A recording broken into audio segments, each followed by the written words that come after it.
වැල් කතා අහන්න කැමති නම් romantic vibes අපේ YouTube channel එක subscribe කරලා කතාව පැත්තට යමු. සතියක් මෙහෙම ගෙවිලා ගියේ සාවී නපුරුස්ගේ චූටි වලි එක්ක කාටත් හොරා ඒ කුළුඳුල් ආදරෙත් දලුලති. දැන් නම් ඉතින් අපේ අයියගෙන් නෙමෙයි මට ඉස්කෝලේ යන ට්‍රාන්ස්පෝර්ට් මගේ නපුරුස්ගෙන් තමා. වෙන වැඩ නැද්ද මන්දා උදේ හවස මට ට්‍රාන්ස්පෝර්ට් දිදී ඉන්නේ. මේ සතිය විතරයි අපිට ඉස්කෝලේ තියෙන්නේ. ඊට පස්සේ දිගටම නිවාඩු ඒ ලෙවල් වලට පාඩම් කරන්න. තව මාස 2යිනේ තියෙන්නේ. ඉස්කෝලේ ගිහින් ඇවිත් වොෂ් එකකුත් දාලා කෑමත් කාලා ආවේ ෆෝන් එක ටිකක් බලන්න. ෆෝන් එක බල ඉද්දි එකපාරට මරණ අපුරුසි අටිගිරියෙන් කෑ ගැහුවේ නැත. චූටි මාව උඩ ගියා. මොකද අනේ කෑ ගහන්නේ? මොකද නෙමේ ෆෝන් නොබෝබා හිටියම හරිද? ඒ ලෙවල් වලට තව මාස කීයද? යනවා මට කියලා ගන්න කන පලා ගන්න නැතු ගිහින් පාඩම් කරනවා. ඔන්න පටන් ගත්ත අදත් ගිනි පිබින්න. යයි තමා මම ෆෝන් එක බලනවා විතරයි පේන්නේ. පාඩම් කරන වෙලාවට බලු බල්ලෙක් නෑ බලන්න. ඇහෙන්න කිව්වේ නෑ ෆ්‍රෙන්ඩ්ස්. දන්නවනේ අපේ නපුරුස්ගේ හැටි. මොනාද තමුසේ කුටු ගාන්නේ? ගිහින් පාඩම් කරනවා. කුටු ගාන්නේ සුටු ගාන්න බැරි හින්දා. අයියෝ කිවුනා නේද? කොහෙද ඉතින් මගේ කටටත් බ්‍රේක් නෑනේ. එහෙමද නෝනහාමි? හී ෂේප් එකේ එතනින් මාරු වෙලා රූම් එකට ආවේ තව හිටියොත් කන්න වෙනවා කියලා දන්න හින්දා. පාඩම් කරන්න පොතුකුත් අරගෙන පොත් මේසෙ තියෙන පුටුවේ නිදගත්තත් ටික වෙලාවක් පාඩම් කර ඉද්දි and I just want you චුට්ටක් බලන්න මාදිහා. කියනවා වගේමයි පේන්නේ.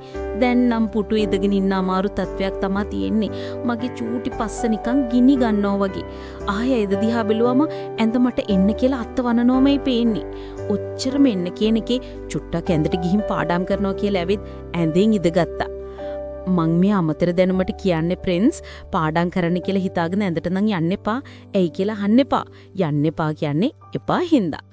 ඉදගෙන ටික වෙලාවකින් බෙල්ල රිදුන හින්දේ චුට්ටක් ඇලවුණා.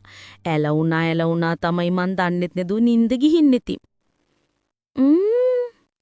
කොච්චි කරලා පාඩම් කරනවද දන්නේ? ගිහින් බලන්න ඕන. බැන්නාම නහයත් පුම්බ කුටු ගගා මට බැන්න හැටි.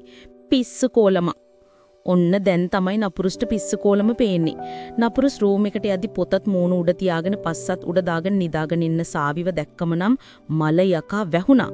මේ කියකෝ පාඩම් කරන්න කියලා ඇවිල්ලා මෙතන ඔක්කොම එළිය දාගෙන හොඳට නිදි. එයි නැගිටිනා. තා චුට්ටක් දොයිය ගන්න දෙන්නකෝ. එතකොට නම් අපේ නපුරුස්ට තවත් කේන්ති ගියා. චූටි නැගිටපන්. ඒ කෑ ගහපු විදිහට උඩ ගිහින් ඇහැරුණ මාව ඇඳෙන් නොවැටි බේරුණි. නූලෙන් තව ටිකක් යහට උනා නම් බිම. සාවි ඔළුවත් කසා වචන අහුල කියද්දි නම් අපේ නපුරුස්ට hina යන්නත් එනෝ. ඒත් කොහෙද ඉතින් ඊට වඩා නපුරුකම වැඩිනේ. හොయ్యේ නෙමේ. තමුසේ මේ පාඩම් කරන විදියද? ඈ මම්මා පාඩම් කර හිටියේ. එහෙම ඉද්දි බෙල්ල රිදෙන හින්දා චුට්ටක් ඇලවුණා. එහෙම නින්ද ගිහින් ඉති. ඇල නෙමේ තමුසට ගඟ වෙන්න දෙන්න කලින් ගිහින් පාඩම් කරනවා. මගේ යකා උස්ස ගන්න නැතුව. ඔයාලගේ ගෙදර ඔයාලා පාඩම් කරන වෙලාවට ඇවිත් බලන්න බලු බල්ලෙක් නෑ. හැබැයි පාඩම් කරලා විනාඩි 5කට ෆෝන් එක අතර ගත්තොත් හරි ටිකක් නිදාගත්තොත් හරි ගෙදර ඇල්ලපු ගෙදර ඇයි ඔක්කොම එනවා නේද? පැයක් පාඩම් කරපු එක පෙන්න නෑ. විනාඩි 5කට ෆෝන් එක හරි නිදාගත්තොත් හරි ඒක තමයි පේන්නේම. ඒ වෙලාවට තමයි ඇඟේ මාළු ගගේ නටන්නේ. ටික එක්සෑම් වලට දින ලඟ වෙද්දි චනුයි අනුහසුයි කවීෂයි අපේ ගෙදර සමහර දවස් වලට ආව පාඩම් කරන්න. අනුහස්වයි කවීෂවයි අපේ සුදු බෝලට හොඳද හිතට අල්ලලා. වෙලාවකට එයාලා ගෙදර ළමයි වෙලා මම පිට ළමයා වුණ අවස්ථාවක් නැතුවම නෙවෙයි. අයියාත් එයාලත් එක්ක ෆිට. ඒත් අපේ නපුරුෂ්ට නම් එච්චර සෙට් නෑ වගේ. එයාලා ඉන්නවනම් එයාලත් එක්ක hina වෙලා රූම් එකට යනවා. කොහෙද ඉතින් ආඩම්බරකමනේ. මිනිස්සෙක් එක්ක කතා කරා කියලා ඇඟෙන් කැල්ලක් යනවේ. අහන්නත් බෑ. පොඩ්ඩක් නැත්තම් කිනි පිබුණෝනේ. අදත් ඉතින් කට්ටිය ඇවිල්ලා බාරටම පාඩම් වැඩ. ඒ අතරේ එකපාරටම මගේ ෆෝන් එකට කවුද මන්දගේ මැසේජ් එකක් ආවා. කවුද මන්ද? Hi rabbit. මොක කරන්නේ? කවුද? සවි. හායි යාළුවොත් එක්ක පාඩම් කරනවානේ. ඕ කාවා. ඔයා කාවද? කවුද මන්ද? එහෙමද?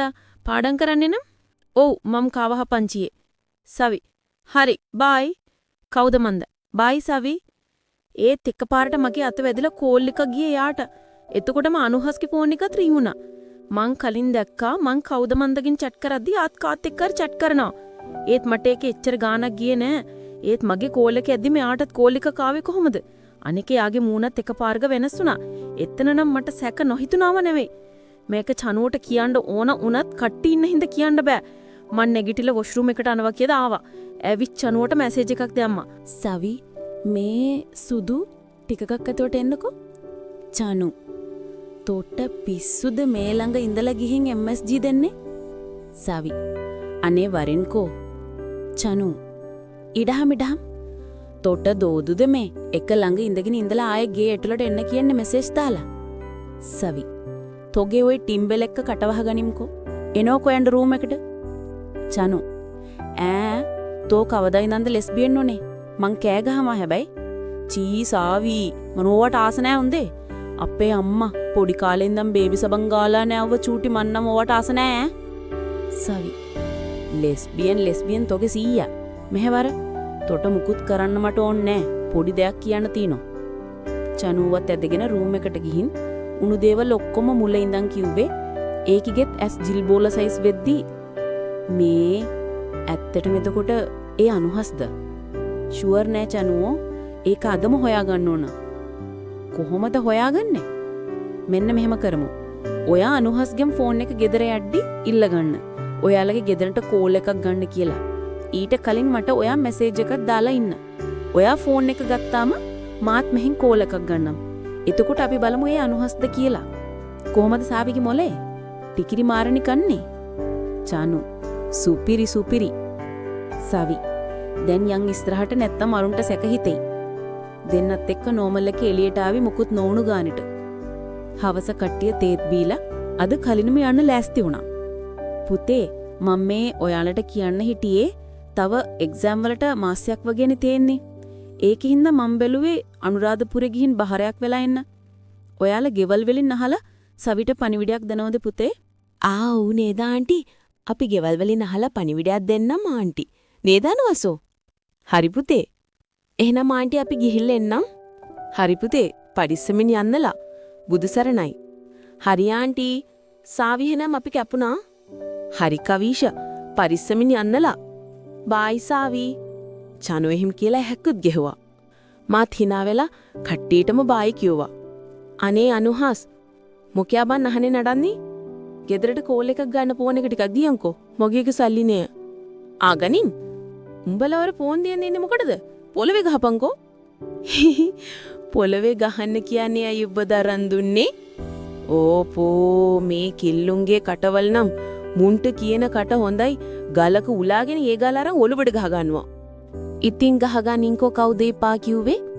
අපරාධ කියන්න බයි චනුටත් ඉතින් සාවිට දෙවෙනි නොවන හැකර කටක් තමයි තිබුණේ.